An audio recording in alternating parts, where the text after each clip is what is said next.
This is the third time I've revisited the Hello, topic hello, of the title. everyone. Welcome to Nick's Knowledge and Notions with the guest host tonight, Taizhier, better known as the Protege. And tonight, we got some interesting stuff to talk about to y'all. As you see from the thumbnail and the title here, we're here to talk about the Queen and her bag. Yeah, those assets. Yeah, a lot of assets in the tune of the billions. We're to discuss that with you guys tonight. We're here to discuss all of the assets she built. Was that the greatest heist in history? You talk about Al Capone, all of the other criminal enterprises. Was her enterprises, her wealth building, the greatest heist in history? And how you can do the same thing the clean way and leave a legacy for your children. And without further ado, I'm going to bring on DJ.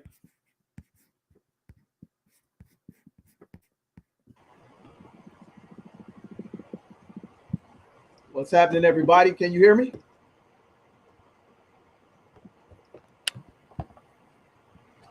Can you hear me, Taizhier? I can hear you. Awesome. That's good. So you stepping in as my co-host tonight for Nick. We gave him a vacation. He's out there enjoying himself today after he's been doing the yeoman's work. And tonight we got the Protege rocking the house with us to help us bring you this amazing exclusive show tonight. This show is very important because you need to understand why your children and your children's children need to get this knowledge about equity and ownership. That's what tonight's show is about. And just like we said, we're going to start it with the greatest heist ever committed. And you didn't even know it was a heist. So when we pull up the greatest heist culprit in the history of the modern world, let's put a picture of that greatest culprit on the screen for our people and everything. And if you're just joining us, you should like, share, and subscribe because, again, we want to teach you how to get the Queen's bag.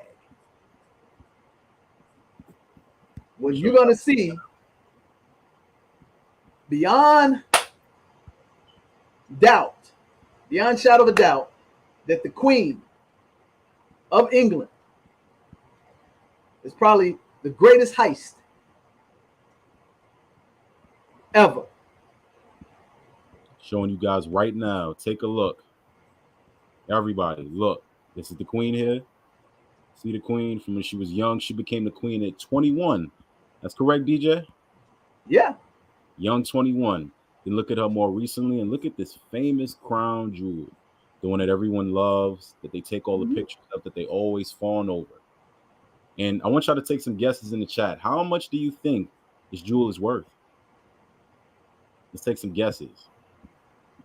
Yep.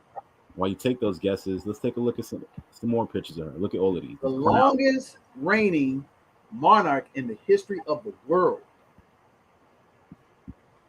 She died at what age? 96? 96. And she was the queen since she was 21. 75-year reign. 3/4 of a century. Now think about this. What if your children can live that long? What type of assets could you accumulate if you were taught the secret that the Queen was taught by her father and her father's father?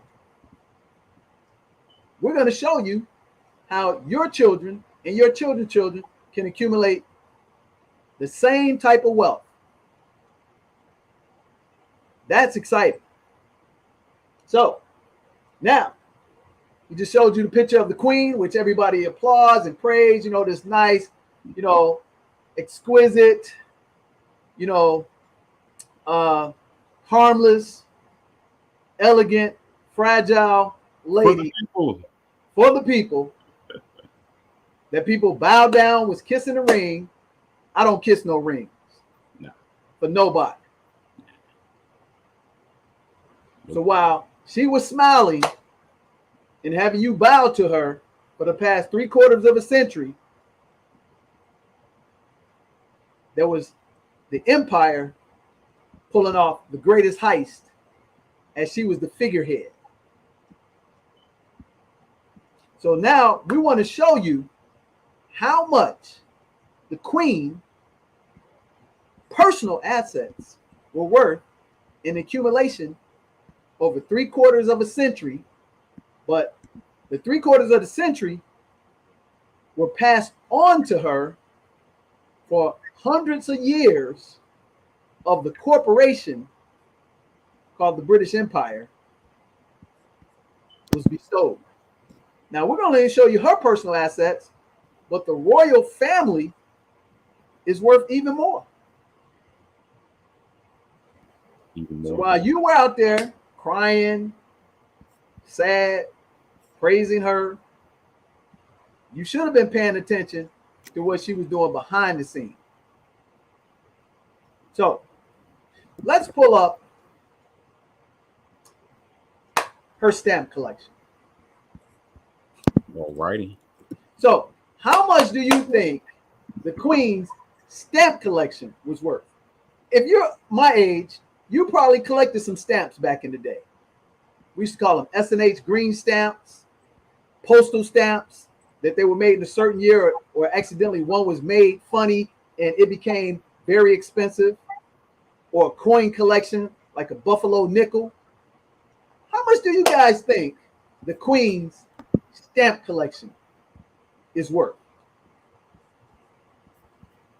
Show you guys some pictures. What do you think?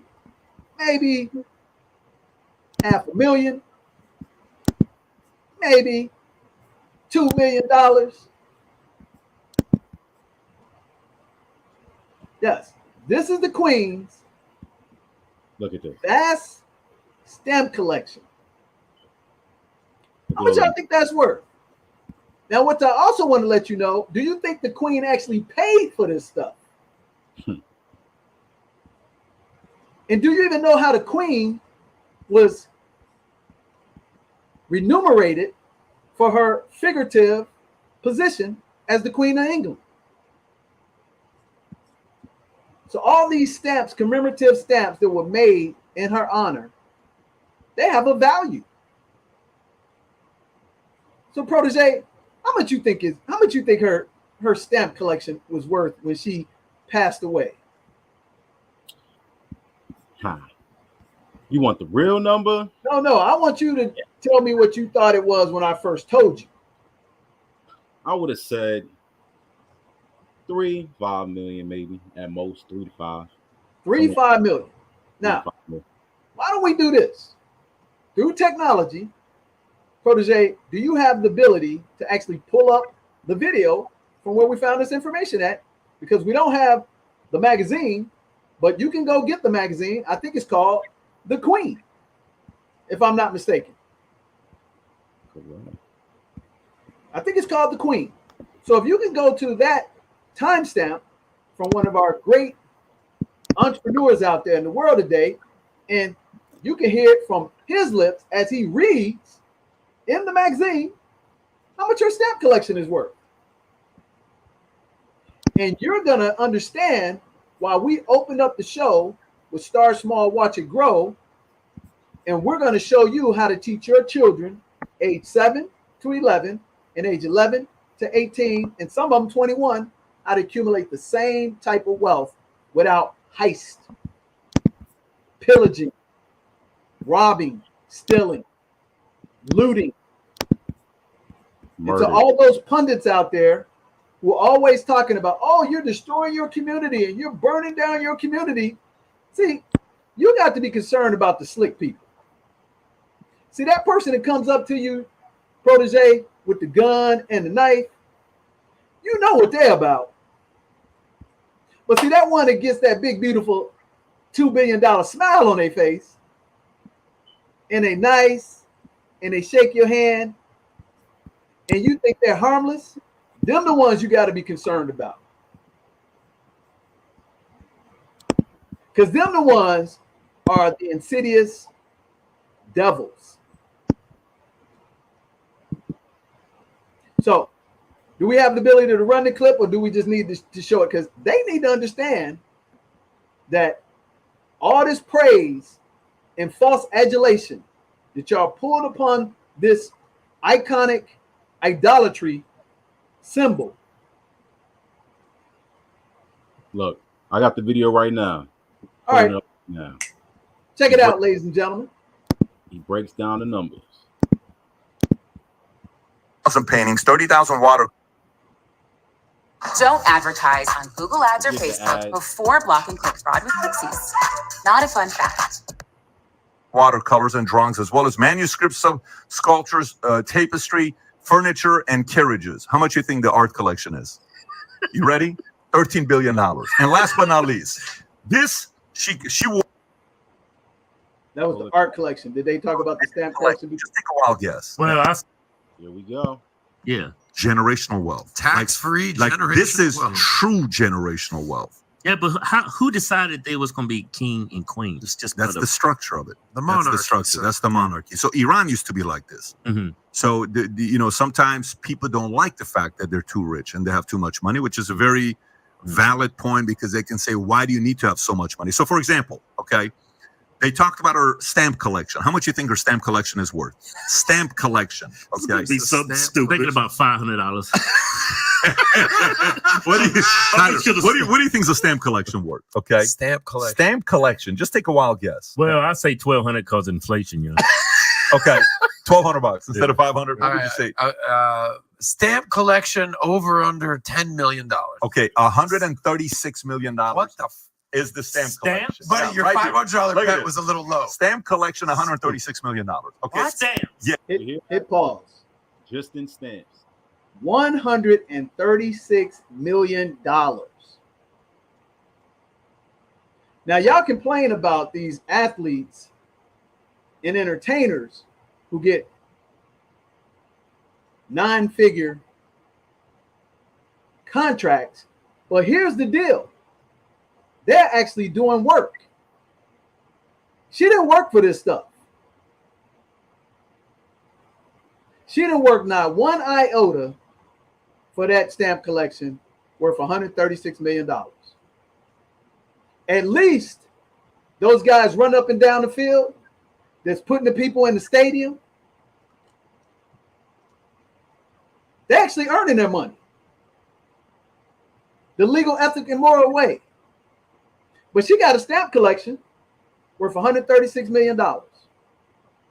Now, we wanted to say the best part for last, but you already heard her real estate portfolio, her personal real estate portfolio worth $13 billion. So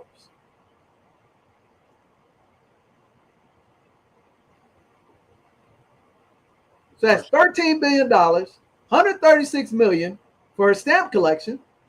What did they say her art collection was worth? A whopping $13 billion. $13 billion. That's $26 billion. Art collection, real estate, stamp collection, $136 million. Oh, that we're not finished yet, though. Remember, we got a couple other collections. Oh, yeah. Her equestrian, farms, horses, $1.4 billion. Add this up, protege. So it's $13 billion for her art collection, $13 billion for her personal real estate. This is not the whole royal family. This is just her personal assets. Her equestrian farms, $1.4 billion. Her art collection, $136 million.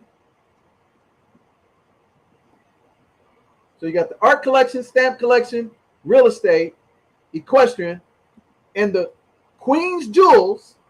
You got to play the video because they're not going to believe this. Well, we'll cue it up before we just make sure you got it before you play it because I don't want that's at the end. So cue it up before you show it. Put yourself on mute and then cue it up. And when he tells them and they look at it, what it's worth, I want you to let them hear it for themselves. We're just gonna play it from where we stopped off, and they go over the numbers. Go ahead. This is your queen.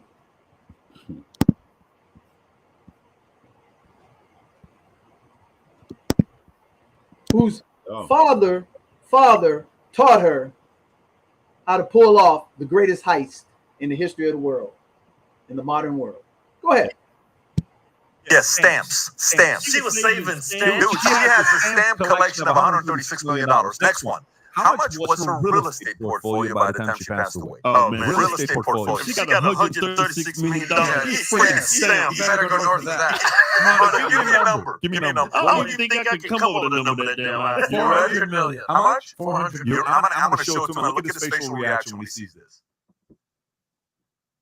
That's crazy. $10 billion. Real estate. I'm not even kidding with you. 10 billion. 10 billion. Car collection, $100 million. can't Okay. yes. Car collection, So the $100 million. stamps is worth more than the cars? Yes. Car collection, $100 million. Horse racing, $10 million. You know their art collection, which was 270,000 items, 7,000 paintings, 30,000 watercolors and drawings, as well as manuscripts of sculptures, tapestry, furniture, and carriages. How much do you think the art collection is? You ready? $13 billion. And last but not least, she wore this a few times. I don't know if you guys remember when she wore this. Okay, Crown jewels. It's called the crown jewels. Can you pull up the crown jewels? Just pull up the picture of the crown jewels, not the price. Just the crown jewels. Okay, crown jewels right there. That's the one right there. Just click on images. Okay, crown jewels. What would you say that is worth? I want you to actually guess. Feel like you got out of like a gumball machine. Party City. $500 million. $500 million. What are you gonna say, Keith? I'll go with 500 million. Fuck it. I'll go Five- with 200. I think you go 501. That's right. $5 billion for that? $5 billion for that. You can get that at Party City. $5 billion. That's crazy. You know what? I don't believe in white privilege, but if white privilege did exist, I would This is say it. that. Yeah, this is like. So I added up $100 million car collection, $136 million stamp collection, art collection, $13 billion, crown jewels, $5 billion, real estate, I stand corrected. It wasn't $13 billion, it was just $10 billion. A measly $3 billion. Measly. So we were off by $3 billion, ladies and gentlemen. Forgive us. How much is that total, Protege? Well, it's close to And the 30. question farm, which he talks about later, was 1.4 billion. So you got, let's talk with the billions first. Yep. 1.4 billion for the question farms, horses and everything, all that, polo and all that stuff, ladies and gentlemen. That highfalutin stuff to make you think that you're better than folks. 1.4 billion. Crown jewels, 5 billion. Real estate, 10 billion. Art collection, 136 million. Cars, 100 million. How much is that, Protege? That's $16,636 million. Say that again. 16 billion. I think you miscounted because her real estate was worth 10 billion. Yup. Her art collection was worth 13 billion. So Yup. that's 23 billion right there. Missed that. Looking close to $30 billion. $30 billion and never worked a day in her life for that money. You know how she paid? Tell them how she gets paid, DJ. okay. So $30 billion and how she gets paid as a monarch is from the taxes. How did America get created? Do y'all remember the thing called the Boston Tea Party? They taxed the hell out of us, so we revolted, the Revolutionary War. But guess what? The figurehead continued to tax every colonized community, country, and continent that they ever laid grounds on through this wise entity called a corporation. So there's a thing that they say about philanthropy from big multinational, multi-billion-dollar companies. When they start out, they rob, pillage, and kill, literally shed a lot of blood, and then they create foundations and trust funds, and then they put figureheads so you can forget all the murdering, pillaging, looting, destruction of other indigenous people. And all she was a figurehead of idolatry to make you forget all the damage that they have heaped over the whole earth in the form of corporations that goes back to the Magna Carta. So her little position of idolatry and iconic pageantry that they show you to make you want to have that lifestyle was purposely designed for you to take the eye off what really was going on in their devastation for centuries. And that all came to a hedge when she passed away. But them assets are still under the trust and the corporation of the royal family. And how does she get paid? She literally received remunerations for being a figurehead, as all the people in the royal family do, from the taxpayer dollars from the UK, from France, from Hong Kong, from India, from America. So when y'all talking about, oh man, you don't need no reparations, maybe you might go and get a fucking history lesson.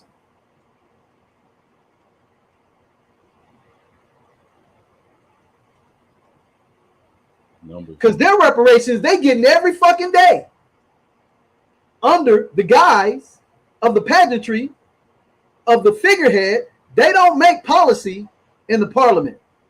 They're just figureheads. And they get paid millions of dollars a year for being these figureheads that only goes through their bloodline. I'm going to say that again. Only goes through their bloodline. And they're the last of its kind. China used to have it, Monaco, because the people, if they really knew how these people have been the biggest parasites on the planet, there will be an uprise, an upheaval, worse than any looting you ever seen in America. So the slickest trick ever performed on this planet was that Satan convinced you he don't exist, because his daughter just passed away with a smile and a crown and $30 billion. And that's why this show is so important tonight, because we're going to show you how the queen got the bag and created the greatest heist, but your youth can get the bag too, and they can do it legally, ethically, and morally sound. Because her father, her father's father, set her up to be the queen since she was 21, and in 3/4 of a century, she amassed personally $30 billion and never did a day of work in her life. Never. But because those corporations, shell companies, all throughout the continental world, she gets paid every day. And this is why she refused to embrace any black blood to be dropped in that empire. And I personally don't give a rip about that fake black person. But I'm just giving you a history lesson. So how we going to do that? So, Protege, tell them why we're going to bring this amazing program to get your children and your children's children on the pathway that they're going to be billionaires in 10 to 20 years if they just follow our lead. Talk to them, Protege. Then we're going to go to break, and then we're going to bring the Crusher on. Got you. Well, as he said, the queen became the queen at 21 years old because the father set her up. And when you think about your lives and all the assets you build, and you think about the word legacy, that word legacy. And our children are our biggest legacy. And he made sure she was her legacy. So you don't have to be the queen. You don't have to be in England. You don't have to be a monarch to do the same thing.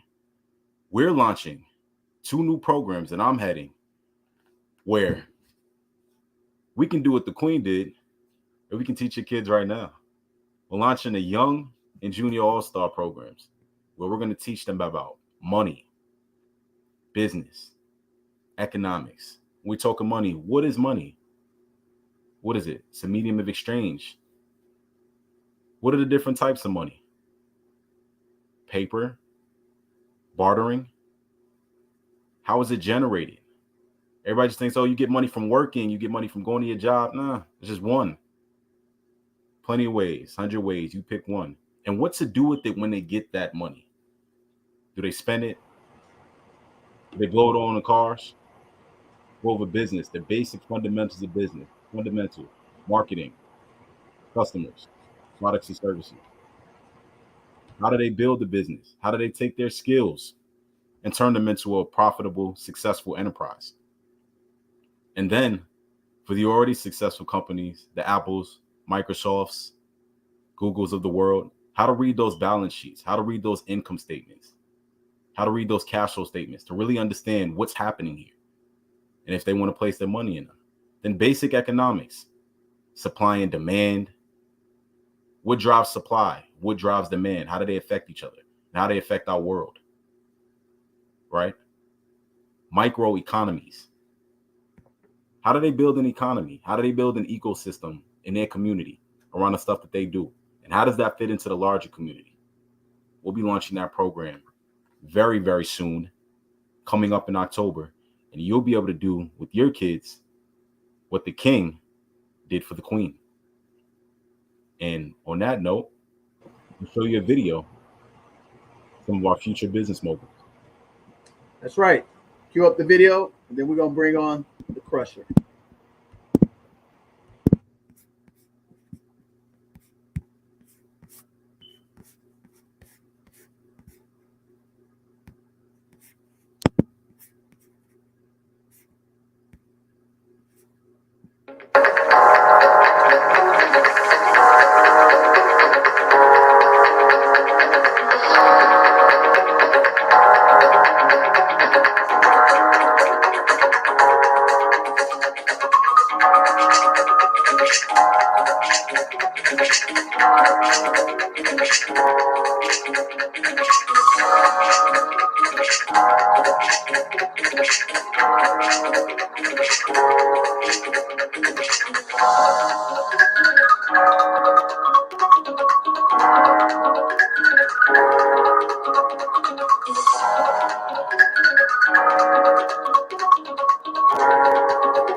All right. So, with that said, that was my son. That was 6 years ago. And he actually built his own portfolio, ladies and gentlemen, because at the age of 7, which I've done with all 4 of my children, we have taught them about assets, passive assets, dividends, real estate, businesses, and entrepreneurship. So we're going to bring on my son. He's passionately known as the Crusher, and he's going to explain to you and your children some concepts that he has incorporated in his life over the last 6 years that put him on the pathway that if I'm not here, he would still be very successful, just like the Queen. Because the assets and everything are already in place, the foundation has been laid, and all he got to do is run the playbook. But unlike the Queen, my children and your children are going to earn their passive income by building businesses, taking the top dollar from the business, invest in real estate, and leveraging the tax laws as entrepreneurs. They're not going to be robbing, pillaging, or stealing from anybody. And then they're going to be proudly able to show how to do cooperative economics in our community and not be some figurative head collecting millions of dollars and taxing the poor people of their country or their city or their state. So, is he in the back? Is he in the backstage? He is not in the backstage.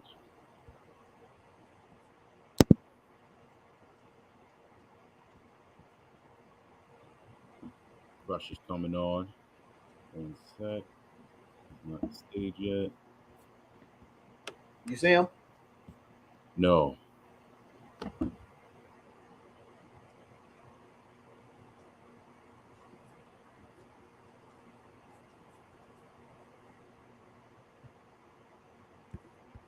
Coming along, folks. Coming along. Greatness take time sometimes. Yep. So this is the way for you to get ahead. So as the protege told you, we're starting 2 significant programs that are legacy plays for your children and your children's children. We're starting what's called the Young All-Stars. And the Young All-Stars are for people age 11 to 21, but really focus on people 11 to 18. So that basically takes them from middle school to graduating from high school and teach them the fundamentals of the most important skills that they need to have. Then we're going to have the Junior All-Stars. Those are people who are 7 to 11. Those are the most important. And you know why that's so important? From 7 to 11, your child today in the informational world, and especially the social media world, they will have seen and been touched on mediums 3 million times by the time they turn 18. I'm going to say that again, 3 million times. And you know what those 3 million times that they've been touched as?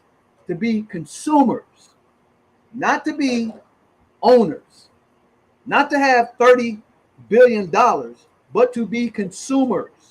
And have a negative. And here's the thing. If you don't think I'm telling the truth, I want you to go check out how TikTok, which is created by the government of China, how on their TikTok programs, their algorithms are set up to celebrate successful engineers, successful scientists. Those are the type of videos that go viral on TikTok in China. What are the videos that go viral here, protege, in America and every other country not called China? Entertainment, floppiness, derogatory behavior, garbage. Out of 3-second intervals, and they've completely destroyed the attention span of the average child. Exactly. 5 to 7 seconds. I think the protege is, I think the Crusher is in the studio, so bring them on. So they purposely want you to be a consumer. And what they want you to be is a consumer of degradation. Not just, stuff you need like toothpaste, soap, electricity, phone. They want you to go down the rabbit hole of stupidity and turn your brain into mush.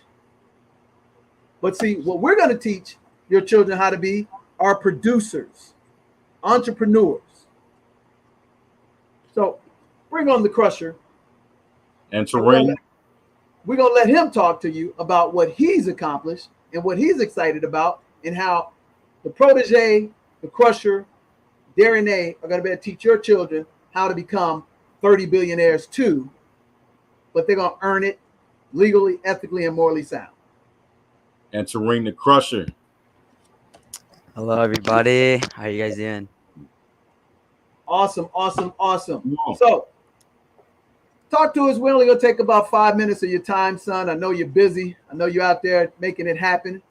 And when you're free, talk to them about, as far back as you can remember, when you were 7 years of age, what you learned, what you're excited about, and why you understand how business in the real world works at the young age of 15. Go ahead. Take it over for us. Well, the longest I can remember is probably around the age of 7 or 8 when I really started to pick up on investing, because it's just a nice and easy way to make money if you take your time and you really learn through it.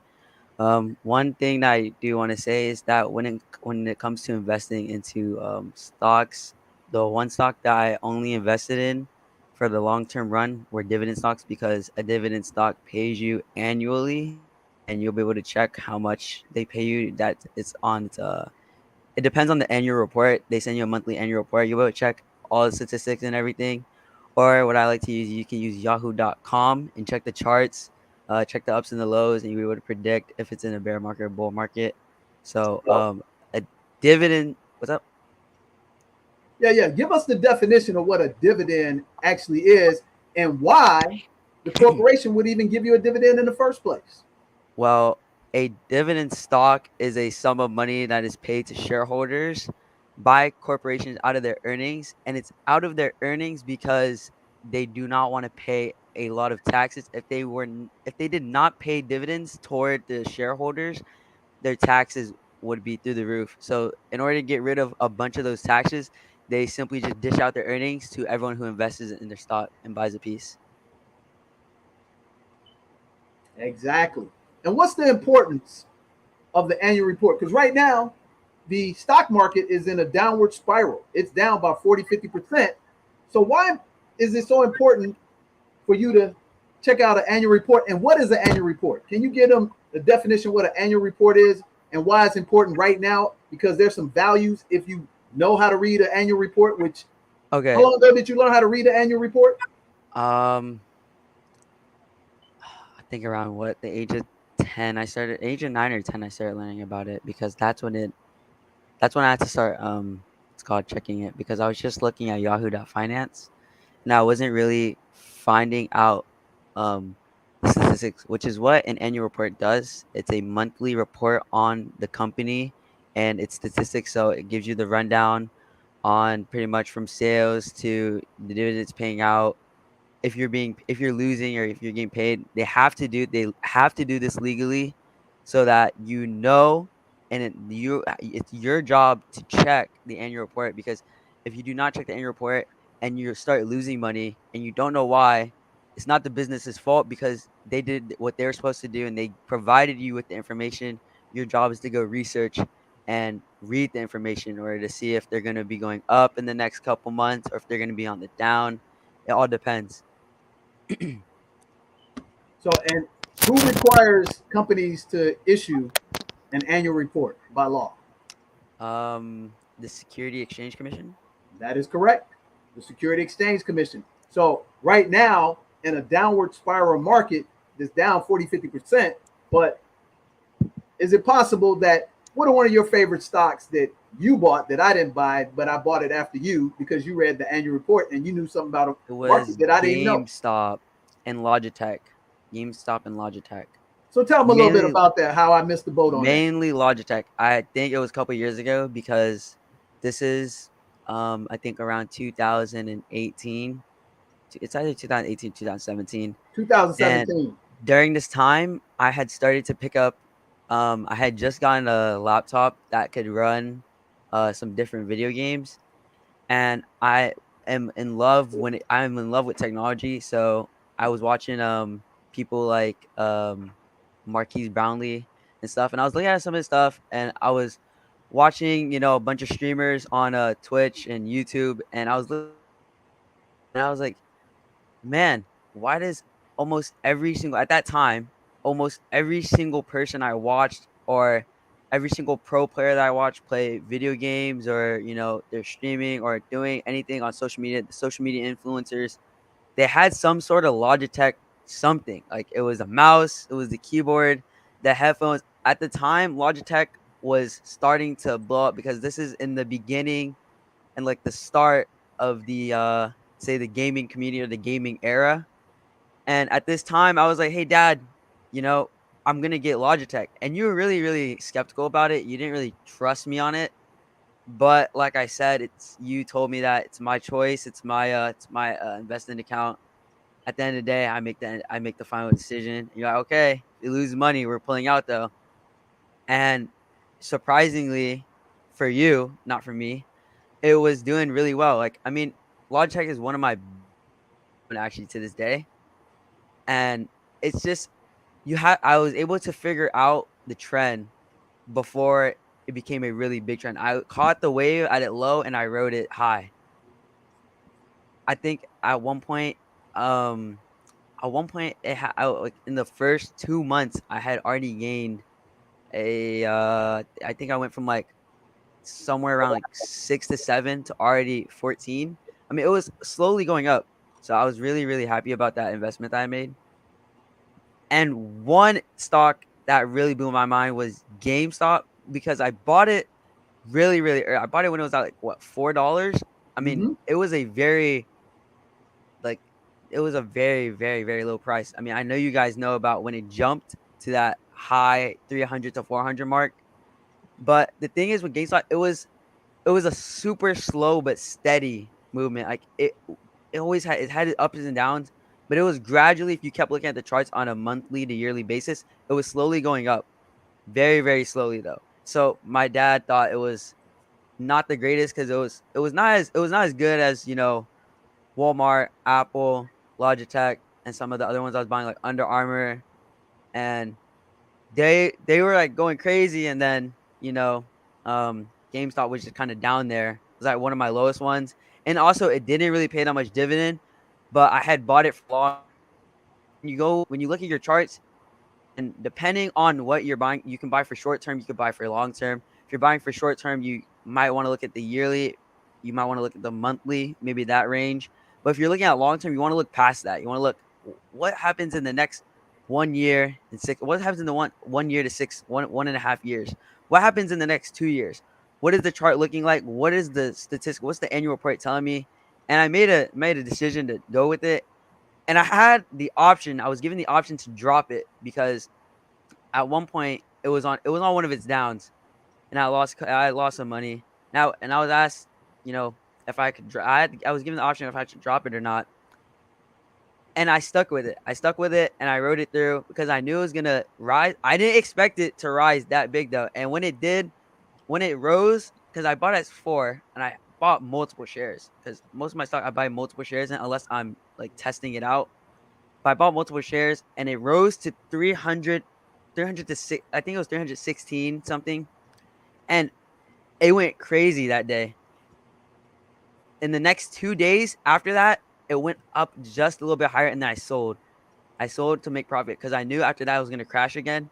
And who knows how far down it was going to crash at that time. I don't really know how it's doing right now because I don't own it. So I haven't really checked up on it.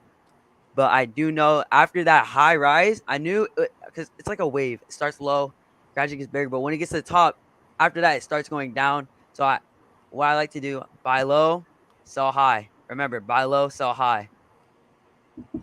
Yeah, that's right. So tell them about, you know, what are residual assets and what are the asset classes that you know about that you're playing. So God forbid, if I was not here anymore and I went to heaven, would you be concerned about your finances? No, not really. I Why not? wouldn't. So tell them why and how is that Well, we structure it so that you are good since you've been practicing it since 7 years of age, and your older brother has been practicing this since he was 7 years of age, who's a master trader right now, options, and your younger sisters who are 13 and 9, who all have portfolios. If I'm not mistaken, y'all have portfolios that are at least 5 figures. So talk What we talk do. to these adults and why it's important for them to get involved with their children 7 to 11 and their children 11 to 18 in this youth all-star program. Talk to them, Pressure. Well, I like to stay before I explain what residual assets that you should start looking into. First of all, residual income is money that you have to work for once, and it keeps working for you over and over again. More simplified term would be passive income. You work for it once. Like for example, if I'm building a business, I'm working so hard throughout the entire year to grow it.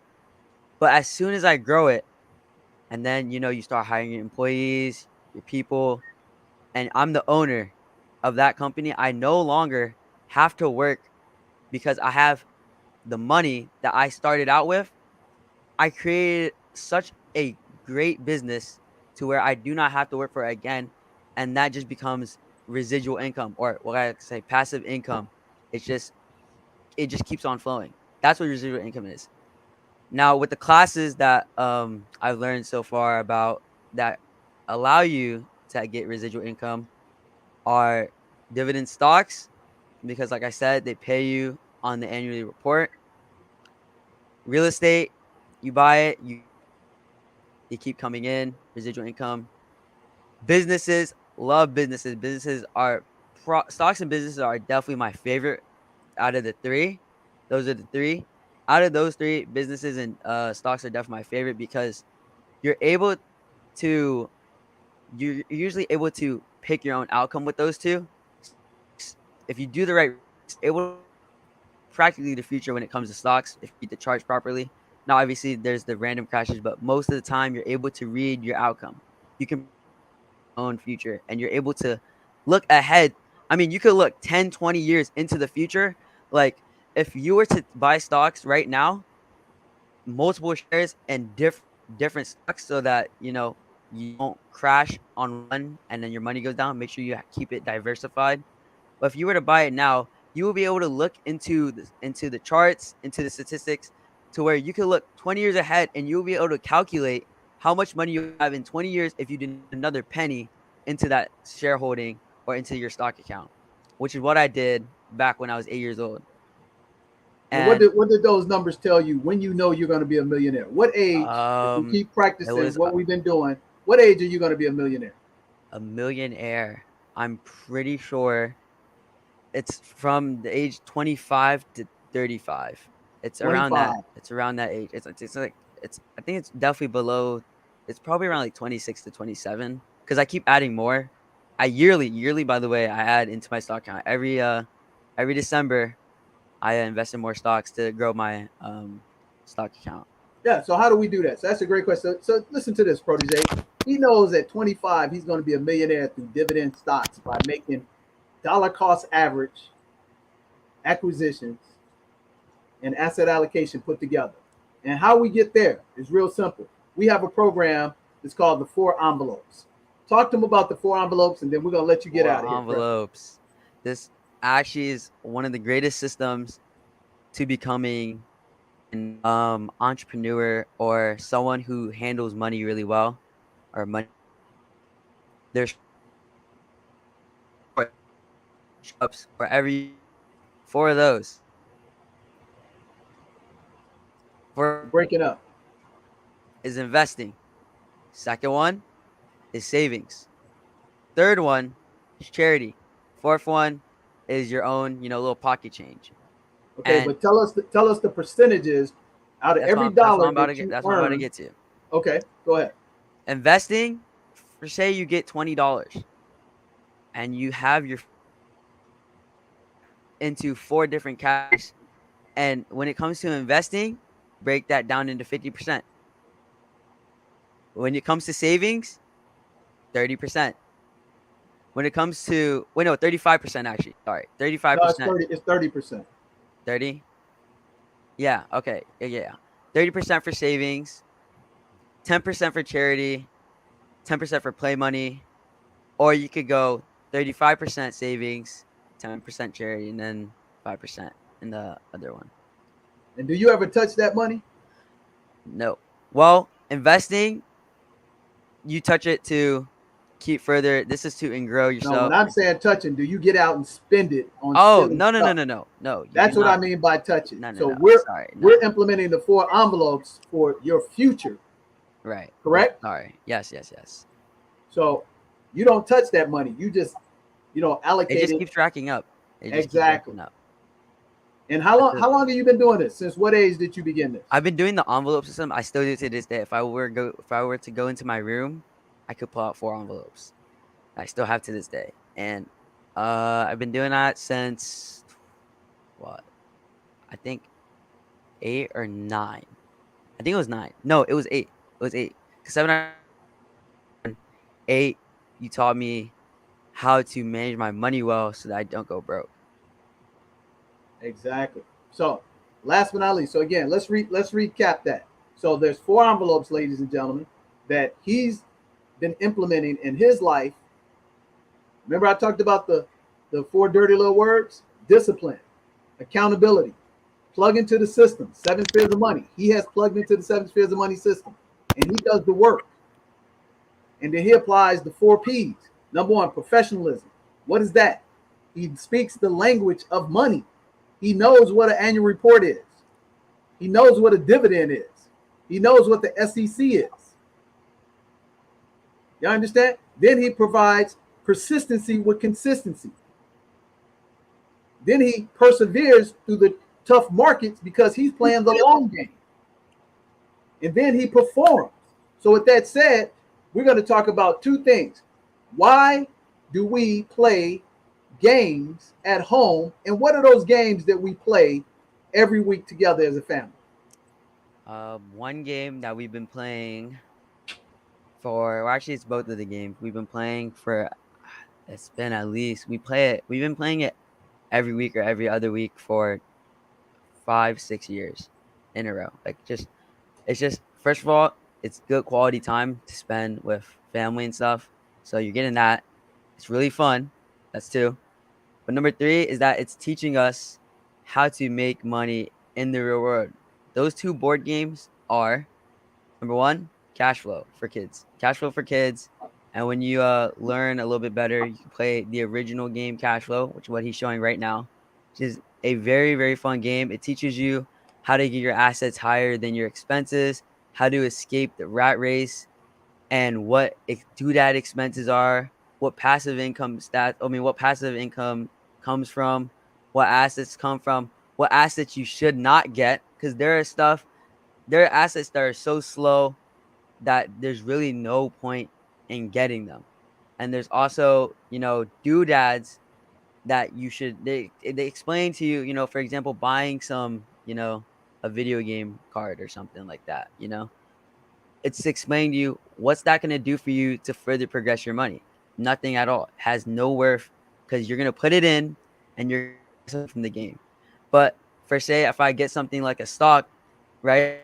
If I buy some stocks with my money, invest in more money, right? It's going to keep growing and it's going to help me get passive income, which at the end of the day, you get more green chips than your red chips. So more passive than you escape rat race. So let me ask you a question. Game, before you mention that game, let me ask you a question. What's an income statement? What does the income statement tell us? It tells us it adds your the income statement adds your expenses equals your cash flow, and your cash flow is what you get paid. So it's practically saying it's profit. Practically, it's revenue minus equals profit. Revenue minus expenses. He broke up, ladies and gentlemen. Revenue minus expenses is generally what the income statement tells you about, and most adults don't even have a clue about that, Taizhier. So Right. the income statement takes your income minus your expenses and tells you what your monthly positive or negative cash flow is. Now, what is the balance sheet, Crusher? The balance sheet. Oh, yeah. The balance sheet, that's where you write everything down. That's where you write out.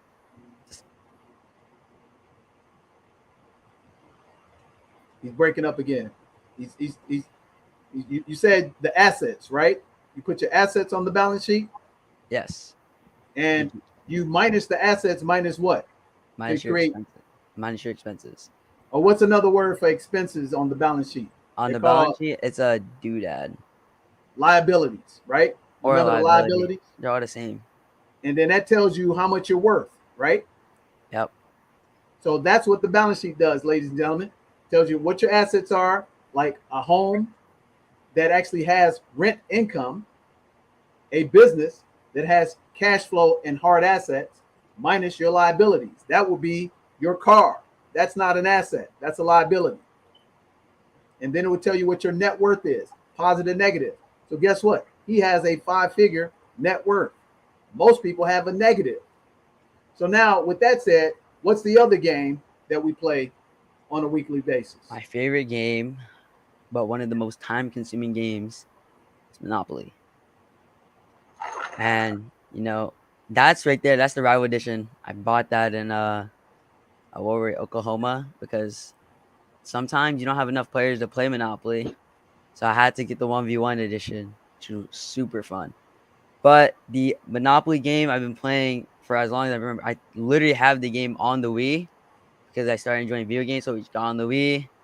That game, it teaches you so much if you actually look at it and you think about it. It's teaching you how you can build properties, how you can build a business in order to take out other companies. It tells you it tells you about rent. It tells you about, paying rent. It tells you about having multiple, like, the point of the game is to get a diversified amount of property sets in order to take out your opponents. The more that you have, the more people that's going to land. If I have one location at the top of the map,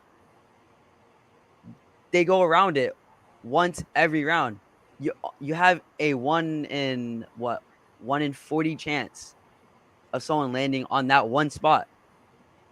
But for say, if I get that location and I expand it to the right side of the map, that doubles the chances. And you just keep on getting more places to keep hiring your chances of someone landing on you, to eventually where, oh man, I have to be careful when I roll this dice because this guy has the next 6 rows.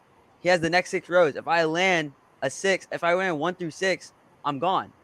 So the more places, the more diversified.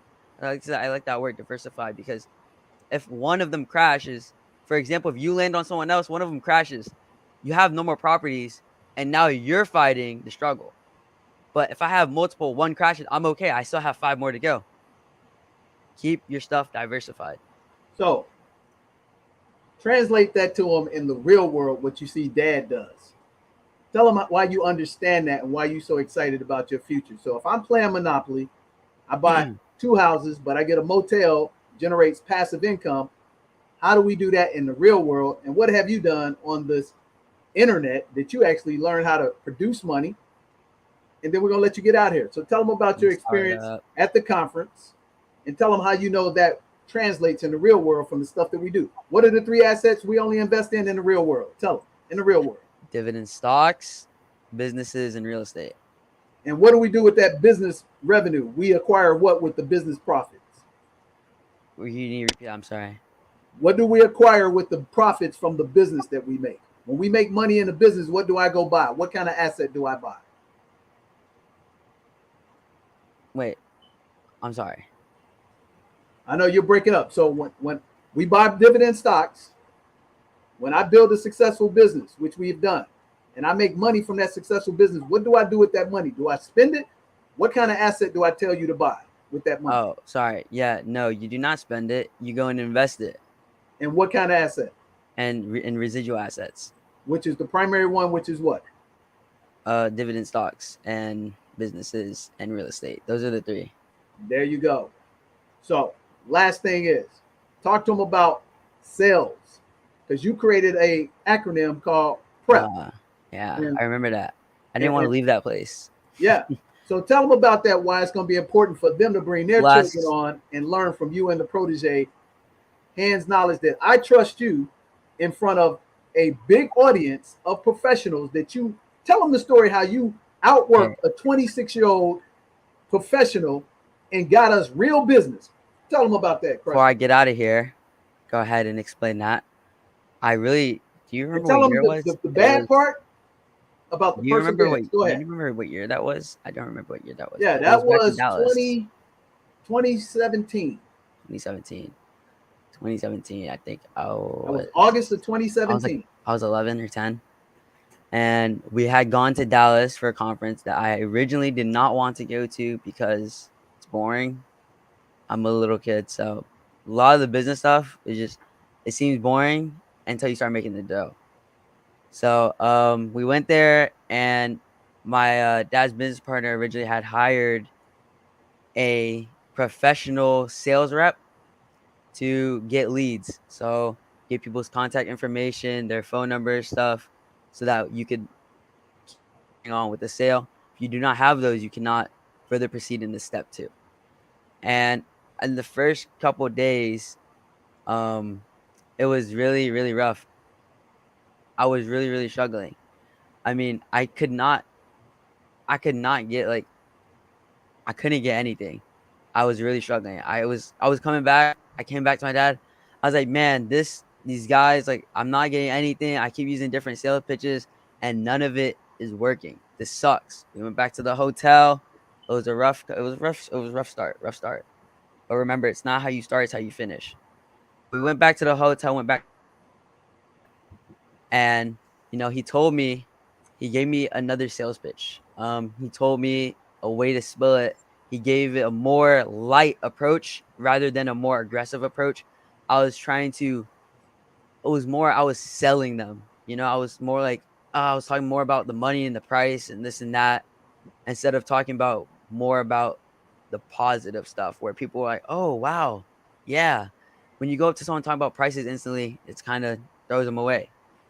So, at that hotel, I thought of something and I created the acronym that I still use to this day called PREP. PRE.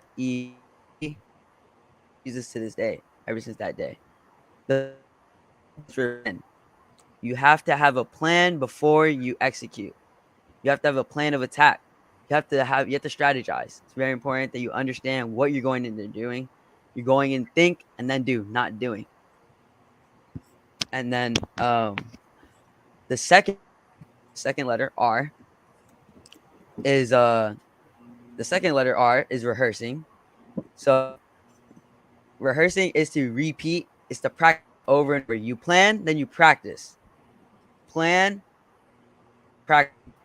So what's it called? You plan then practice. And then after you plan, after you practice, you have to execute, right? We've planned out what we need to do. We've practiced, we've said over and over, hey, I'm gonna do this, this, and that. When I'm doing my sales pitch, I'm saying, hey, my name is Christian Theodore Bradford Duransberg. I'm this years of age. I do this and that. Bop, bop, bop, bop, bop.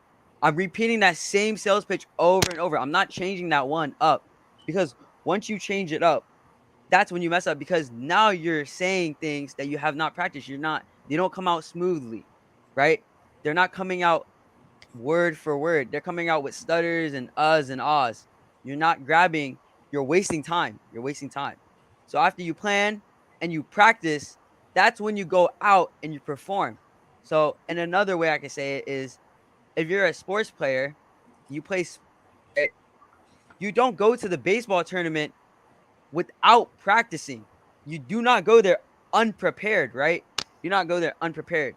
You go there after doing 2 weeks of training of hitting the batting cage, you hit the field, you hit the outfield, you hit the conditioning, and you also hit the bases, you hit the laps around the field.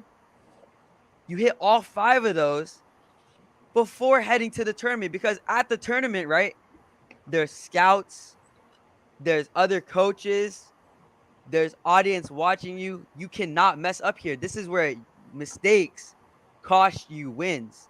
This is when you play for trophies. This is when you go in there to dominate. And you cannot dominate without doing the first 3 letters, without planning, without practicing, without executing. And then once you do those 3, once you put yourself out there, that's when you start to perform. And that's when you get those results. That's the last P. Perform. And what my dad's showing you right now is actually those exact, look at that. It's 2017. 2017. I started using that. Tell them how many did you do and how much money you made. I made, You stumbled. You were struggling. You about a couple of the tears was about to come out. You got some counseling. You allowed me to coach you, right? right. You created the program, and like you said, you stuck to it. And tell them what you ended up and how much money you made in 2017 of August 24th. That day I made, I'm trying to remember. I think I made How much did I pay you per lead? I think you pay me 10 per lead. Was it 10 per lead or 5 per lead? It was 5 per lead. 5 per lead. And I made, I think, $215. Yeah, $215 that day. I actually destroyed the professional sales rep, by the way.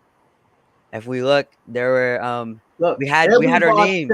You see But this? I had this people protege? checking out everything. I mean, You see, All qualified leads. I literally had the person, the sales rep was getting paid by hour, right? I was getting paid by lead. By and I lead. absolutely blew her out of the And water. actually, I stand corrected. You were getting paid $1 per lead. Oh wow. He did 215 leads in one day. And you know what's crazy? I would have kept going, but unfortunately in Dallas there was a hurricane, and it was either we stay here for the next week and a half, or we go home and hopefully. So I had to make a sad decision. I had to give up the money, but it was okay. Yeah. So check this out, ladies and gentlemen. This was at a logistics truck conference that I was just getting into that industry to learn about teaching independent owner operators of trucks how to be financially stable as truck drivers. And I trusted my son over my partner hiring a 26-year-old professional woman who was supposed to be a sales generator master, and my son wiped the floor with her ass. 215 leads that we made over 6 figures. Because that led to us, protege, getting a contract with the second largest logistics company in Houston called Lightning Logistics. I remember that. And if you don't believe me, go to the website. Protege, punch into the computer lightning-logistics.com, and I'm going to show you this is why they need to be in the Young All-Star program, 11 to 18-year-olds, in the Junior All-Star program, 7 to 11, because I can have the protege and my son teach your children and you, adults, I'm talking to you, how to become successful entrepreneurs, dividend stocks, buy business, acquire real estate, crush it. Tell them how you crushed it on YouTube when you were afraid to go on YouTube because you're like, Dad, I need a whole bunch of subscribers. But protege, he types 120 some words per minute. Talk about that real quick, Crusher, and he's gonna pull up the website. How much money did you make in 2 weeks by taking your dad's advice as an entrepreneur? 2 weeks, I had already made around $400 in the first 2 weeks. But that summer, I made, I think, 3,000 something, because my goal was to actually be able to have enough money to buy a gaming computer, which I do have the ability to, but there's really no point in buying one right now. But I was able throughout 2022. 2020. It was just, Yeah, it was 2020, right at the beginning of people had just started the losing pandemic. jobs, and I needed money. I needed money at the time because I wanted, like I said, at the time, I really wanted a gaming computer. And my dad was like, if you want one, you got to go and buy it yourself. And I went online. I went on places like Upwork. I went on Craigslist. I went on social media. I did a YouTube channel, which I was posting at the time. I used my gaming channel to promote my business, like my online business, more money, I was posting like video games, like I was just posting myself playing video games. I realized I think I had gotten to like 100 something subscribers. Someone really, really like George, You're breaking up. literally. Can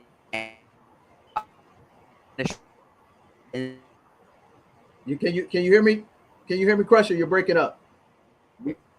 You're breaking up. So here's what we're gonna do. Hey, Crusher, I don't know if you can hear me, but you're breaking up. So let me tell you guys. Pull up. Did you find the website, Protege? You got it. Pull it up right now. Pull it up. So I want to tell you, I'm gonna let the Crusher go. So here's the more of the story.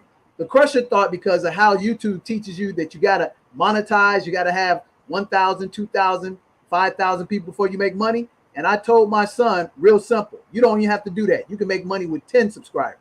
So what I did was I told him, take a typing test. They have these, Mavis typing tests where they have the little cars that race. And he physically took the test and they showed the animation. They showed that he typed 100 words a minute with 2% failure, 98% accuracy. He posted that video and put it out on his Discord channel, and people start paying him for his services. And then what did we do, Crusher? We did a master class immediately. Did we not, son? Yeah, we did. Can you hear me now? And he made $1,500 in 1 month. And he probably worked what? How many hours did you work, you think? Okay, well, because I have multiple things. I was working maybe I think 4 to 5 hours a day or every other day because for the typing gig I had the typing gig because I was able at that age was able to type like 120. Right now I type like 140, but at the time I was typing 120 and I was typing for people like emails and stuff. And then I had the video editing gig where I was editing the guys' videos, teaching them how to work YouTube in and out, teaching them how to get on the algorithm, and then also teaching them the thumbnails. I was creating his thumbnails, and I was helping him because he was doing this program where he was trying to get people to get in shape and get fit. Yeah. And right now he's doing so well. He became an Instagram coach, and he started teaching people. I'm actually so happy about that. Yeah. But the more of the story is, I told you because I'm a business owner, we don't have to adhere to some rules of stupidity. We adhere to the rules of business, right? So we got on, showed your ability, your skills, how fast you can type, how accurate you can type, and put it out there, and somebody bought his services, Protege, just like that. And the more of the story is, if he really wanted to grow it, he could be making $100,000 a year right now, but that's not his focus. Are y'all hearing me? So if you're watching this right now, thank you for your time, son. Go enjoy. Tell Evan happy birthday.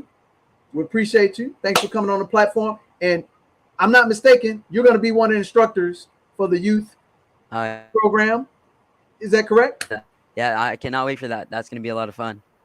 So thank you very much. And tell them how we roll. What's our motto? Hey, thank you guys so much for having me. I had a very fun time. And remember, link down below and come join us on the P.O.M Lifestyle Money. I'll see you guys on Beaches of the World Club. Peace out. All right, son. Love you. Later, Crusher. Crusher just dropped the jewels for the audience. I hope y'all enjoyed that. So check it out. Want to show them? You can let him go, but want to show him from him going to that conference and getting these leads. I was able to show this company, Lightning Logistics. If you go under partnership, expand that so I can see it. It should say trucking services at the top or partnership. One of those tabs. I can't. You gotta. It says some services. I can't. The print is so small. We got fleet, logistics, oil field services, crating services, storage services. They might have changed up the website format. No, they it should say something about services. Services. Yep, we here. Fleet, logistics, oil field, crating, and storage. No, that's not what I'm looking for. They haven't. You can't blow that up bigger. Let me see here. No, this is the extent to the size of the screen, DJ. Okay. Let me pull it up myself. What tab we looking for?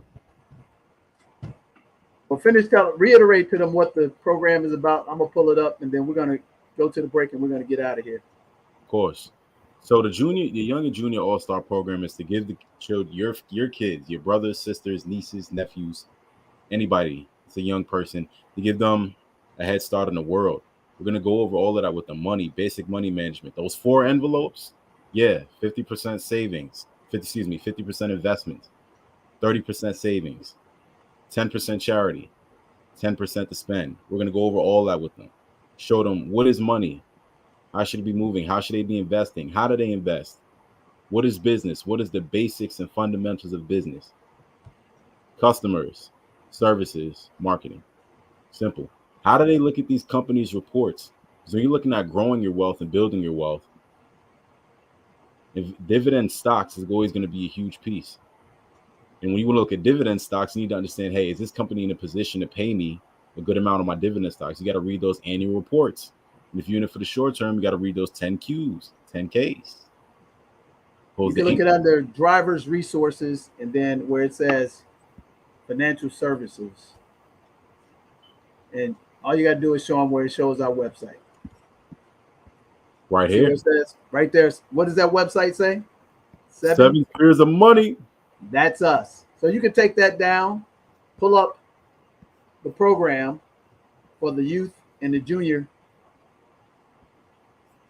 platform so they can see. Pull up the all the layout, what we did in the master class. And we're gonna go take our last break, and then we're gonna come back, because if the fruit ain't on the tree, I don't know what to tell you. You just saw a 15-year-old that's sharper than most 25-year-olds. Because you know what we've done, ladies and gentlemen? Just like we start out, what is the name of tonight's show? It's the Queen's Bag, the greatest heist. But youth can get the bag too, legally, ethically, and morally sound. And this is what we're going to provide for your children. And we're going to have children like ours teach your children with the master protege who's in the financial analyst industry with private equity in the financial district in New York. What better way? Remember, I told people, don't mess around with somebody if they're not a licensed professional. Okay? If they don't have certifications. My young son has certifications in typing and entrepreneurship. So he's a pro.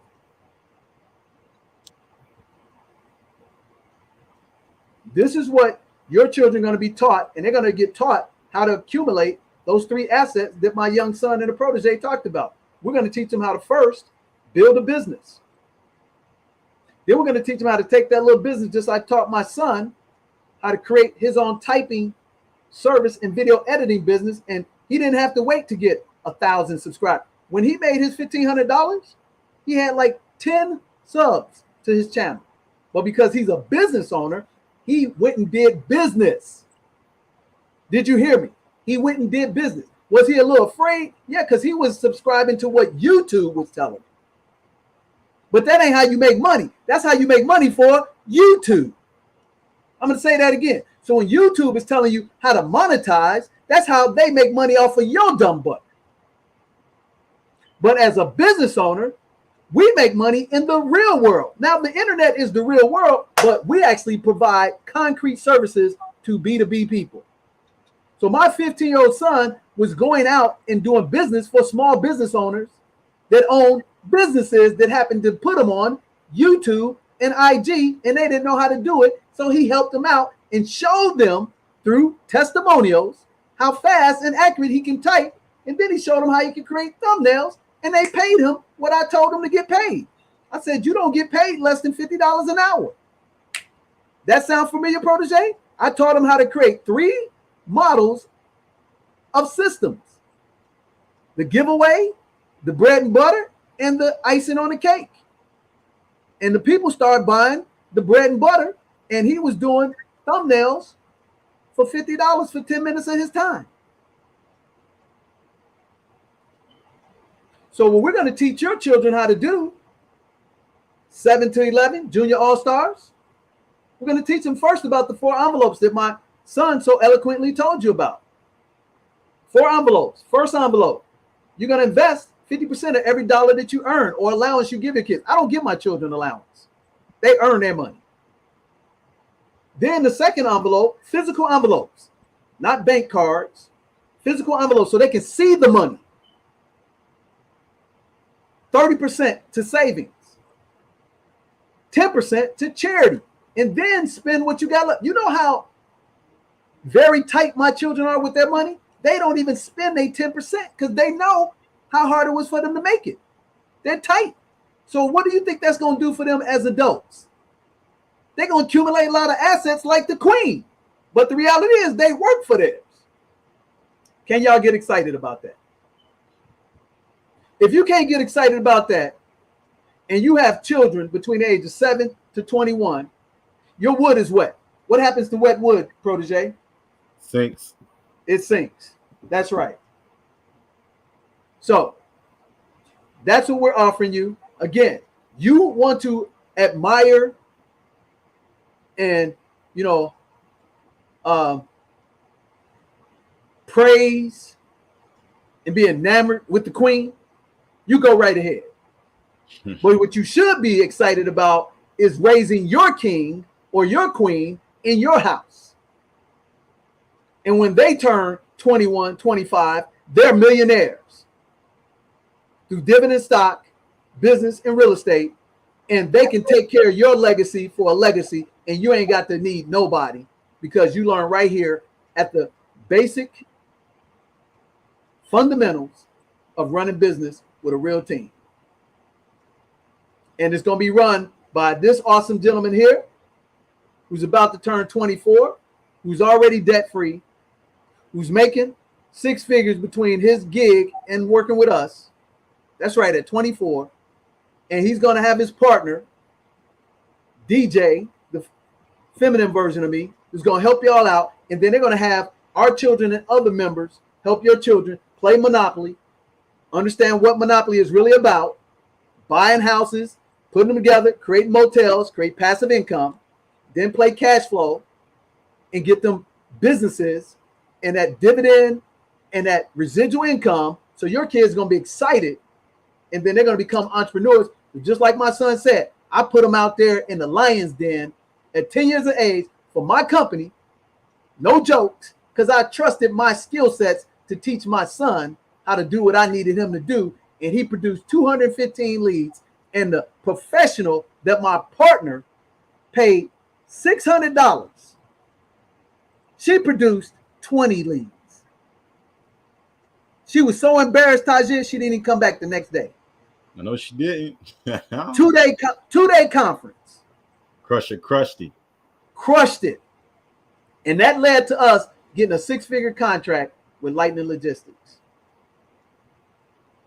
So you tell me what the fruit is on the tree. So with that said, let's take this last quick break, come back and wrap it up, get your summary, my summary, and we're going to be out of here.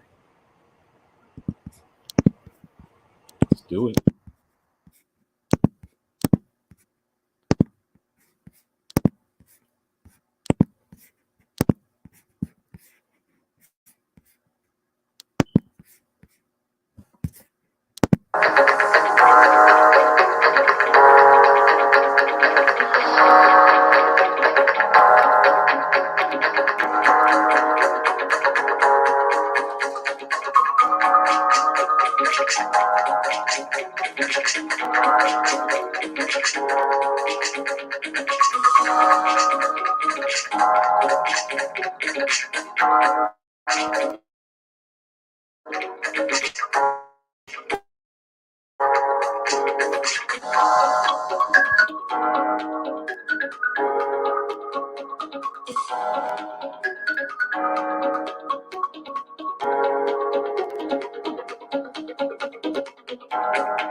investment course. It's amazing. With that help, I made my own stock portfolio. I love it. Now it's making me money. It's easy as 1, 2, 3. What are you waiting for?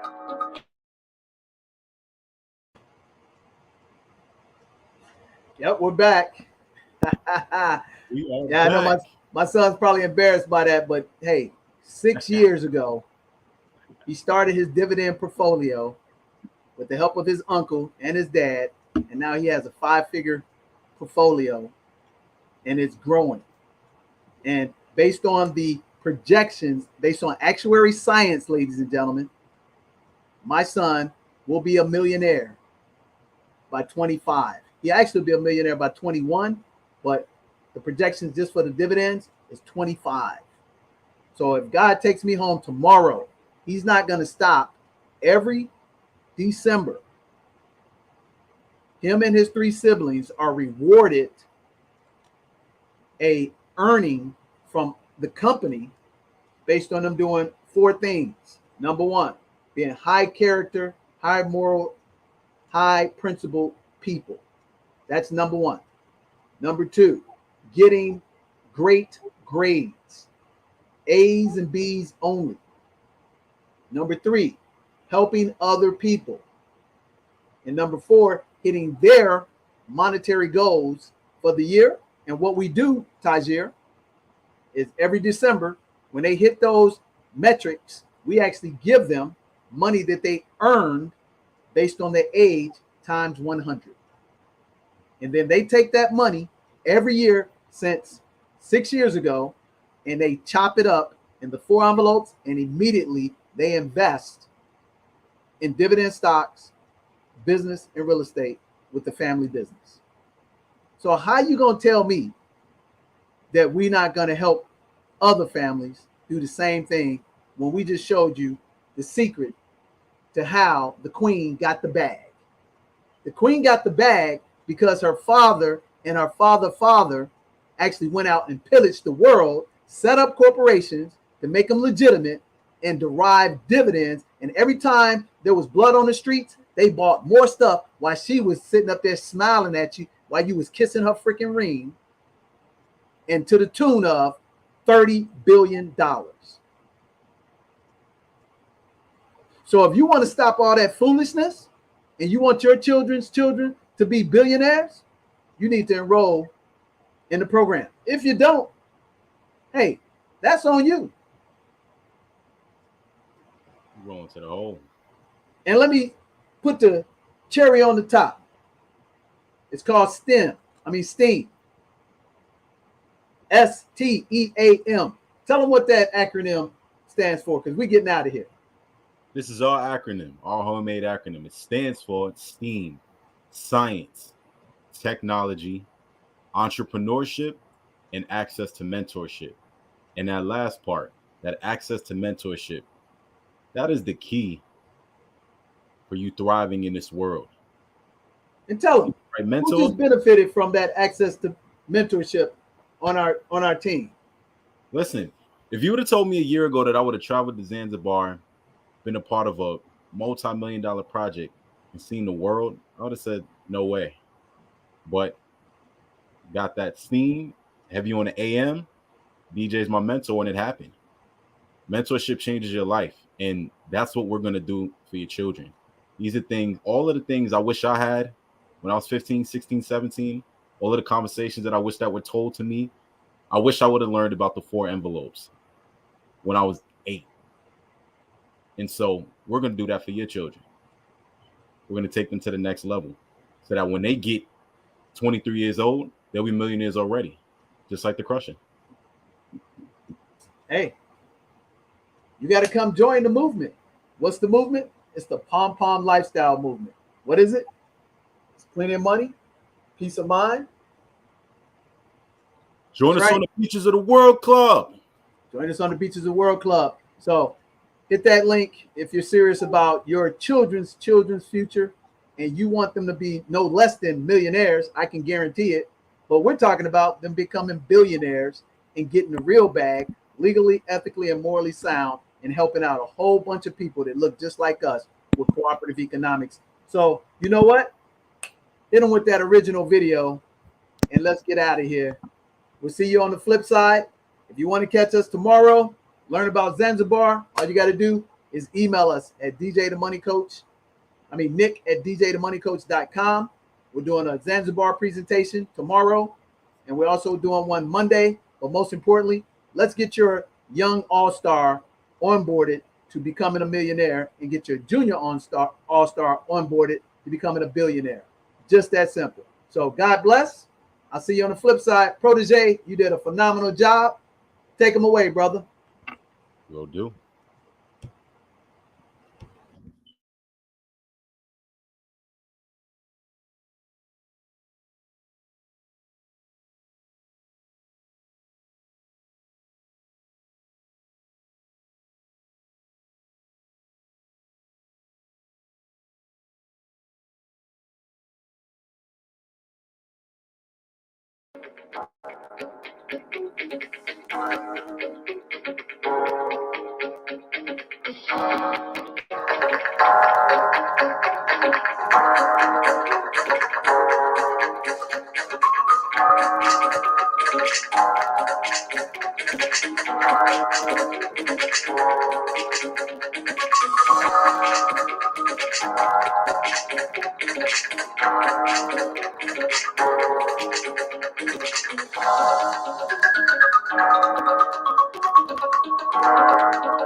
Investment course. It's amazing. With that help, I made my own stock portfolio.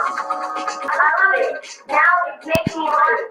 It's easy as 1, 2, 3. What are you waiting for? Just do it.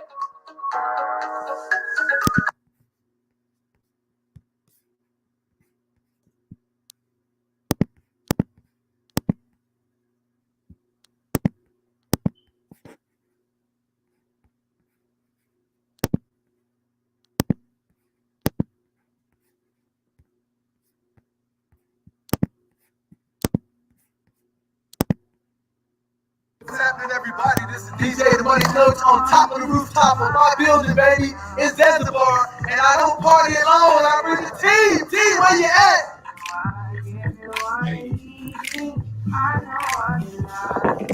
Woo!